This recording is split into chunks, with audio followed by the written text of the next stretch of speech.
video, we're going to do an overview of Seller Central, some of the important tabs and the ones that I look at the most, the ones that you're going to need, that's going to be important for you. My name is David. I'm a 7-figure Amazon seller. I do this full-time at David AMZ Hustle across all social media platforms. Make sure you give me a follow, subscribe to this channel. Make sure, if you haven't already, save this whole series. This is a beginner course. This was actually going to be a paid course, but I wanted to produce it for free so that you guys could, get. I want people to succeed on Amazon and to get started as soon as possible. A lot of people would charge $297 for all this information. So, Seller Central, the important things of what you need to know.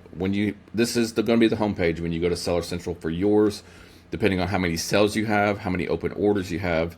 Inventory performance index of just how you're staying in stock, sell through, excessive inventory, all that. If you have any buyer messages, they're going to be here.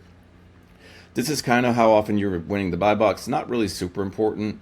This will show your account health. Account health would be a different video, but that is one of the tabs to look at.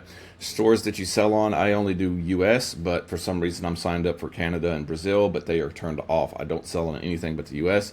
I'd advise you to do the same. My total balance, this is my reserve, and that is going. We'll go into like a few things about that. So the number one thing of what I want to always see when I come to Seller Central is, let me move this over here, is I'm going to look at my account health.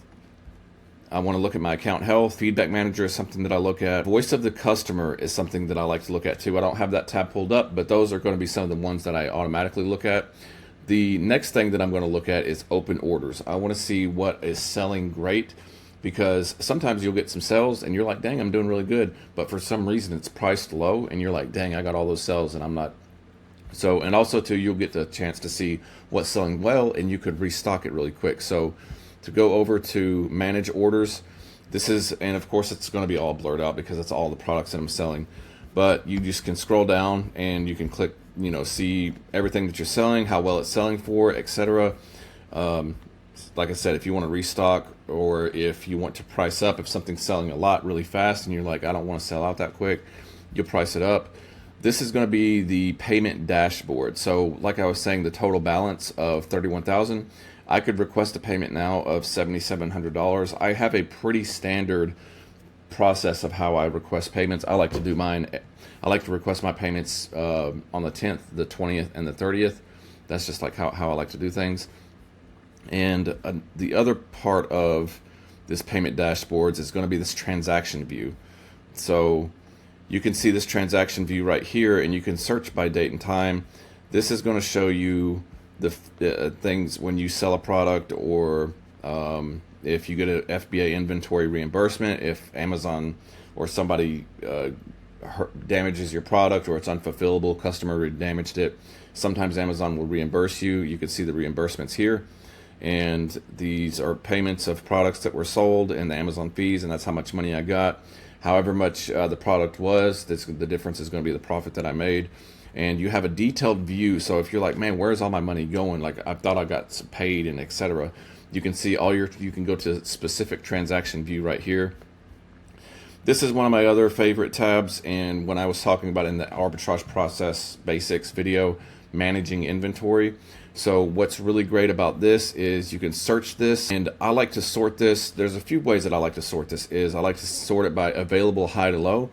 What is in stock right now and what do I have a lot of product of? Because if I have too much, I might want to like maybe drop my price a little bit and sell out, or if you just to see like what's available. That will show, and this right there, you can't see it right now, but right here, these red dots that says that I am not competitive and my price isn't competitive. So I would look at do I have a lot of available inventory, and am I competitively priced on those products?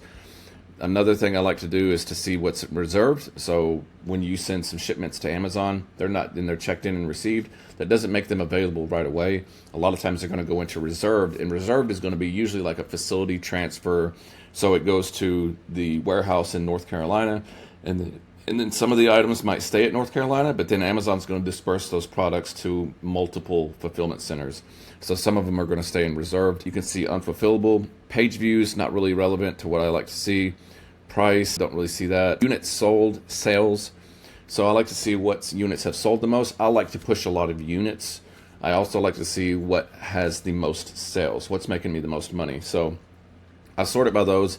That's going to be really great in managing inventory and all that. So let's go to when you're right here, and you can click on these search, suppress, and inactive listings. This will take you to a page like this, and you click out of stock. This is going to show me what's recently went out of stock. So some of these products here, sells in the last 30 days, $319. It just went out of stock 7 hours ago. So I might say, oh, well, maybe I need to restock those. This is another page that can kind of give you a clue on like, hey, maybe you should take a look at these products. Or if I'm not going to sell these ever again, this is a good page because you can delete products from your catalog here. Sometimes it's a big lag on trying to click and delete. It's for some reason it's a big lag on that page, but you can click through on all these, and if you want to delete them from your catalog, which I would suggest if you're not going to restock something in the near future, delete it from your catalog. This page right here is going to be FBA Manage and FBA Inventory. So the page over here was FBA was Manage All Inventory, and this is just FBA Inventory. The reason that I like this is because I can sort this by low inventory fee, exempted, not exempted, fees will be applied. I'm not going to click those because things won't be blurred out, but I can see as far as the low inventory fee, what fee is going to be applied to products, and that's going to change my decisions on how much that I'm going to buy of a product, or I might stop selling a product altogether because the fees are too much for me, and my historical 30-day data of selling that product, it's going to be hard to raise that average up, so I'm just going to stop selling, or I might send in 100 to like raise the historical 30-day average of me having that in stock. Inventory age is something that I like to look at too, that we're going to go to a different page here in just a second, but anything that starts to get over 60 to 90 days, over 60 days, I'm going to start looking at, and I'm going to start repricing aggressively. Anything that's starts, if it's over 180 days, I'm liquidating, because then you're going to start paying extra storage fees. I don't like to keep things longer than 30 days, 30, 45 days. I don't order out that far. So if I have something over 60 days, I'm going to start looking at it and be like, why is it sitting there? And I'm going to start trying to reprice it aggressively. And by repricing it aggressively, I mean undercutting everybody and selling out. So this is going to be the FBA Dashboard. And this it shows you the sales today, orders, units, FBA fees, calculated. If you wanted to look at that, today's the data isn't available. This is going to show me my inventory performance index, which is a collective of in-stock rate, stranded inventory, excess inventory, which is good, 0. I don't have any of that. And my sell-through rate is pretty good. You can see here the number of units that I have that are less than 180 days old, which is great. 3,500 units, which are less than 180 days old. And this is going to show you your shipments of working shipments, shipments in transit, at the fulfillment center, and closed shipments. Also too, just to go back, this is going to be another big thing that I look at is the shipments. I'd like to see what's been delivered, what's been received, what's been checked in, what's not been. So that's that. I check shipments every day. Storage utilization ratio. So standard, this shows you like what's the storage utilization that you're having. I'm nowhere near my maximum. Amazon will increase your storage capacity quite a bit. It's hard for me to reach all that. So this is relatively new, this FBA Analytics. And you can see here back in May, June-ish, you could see that I had 21 units that were over 180 days old. You are going to get charged a lot more for having those units there versus being under 180 days. So that's when I priced aggressively. Eventually, I got out of that. All this inventory. This was over 365 days old.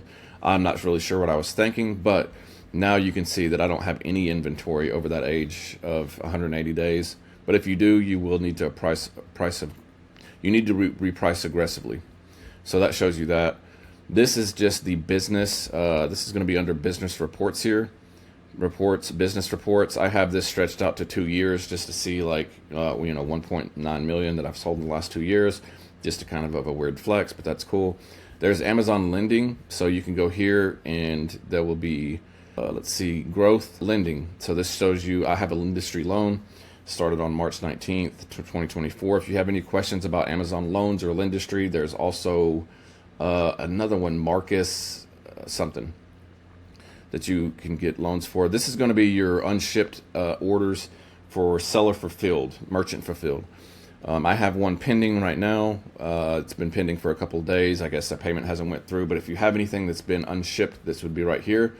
When you are on this dashboard, this shows you the actions that you need to take. I have one shipment problem that needs to be resolved. Basically, that's just going to say, hey, I messed up on the count or something like that. I acknowledge the problem. Good to go. I have 7 units that are stranded for whatever reason. I haven't looked into that, but having stranded inventory and fixing that is going to be essential. Sometimes things get restricted. Sometimes ASINs get deleted.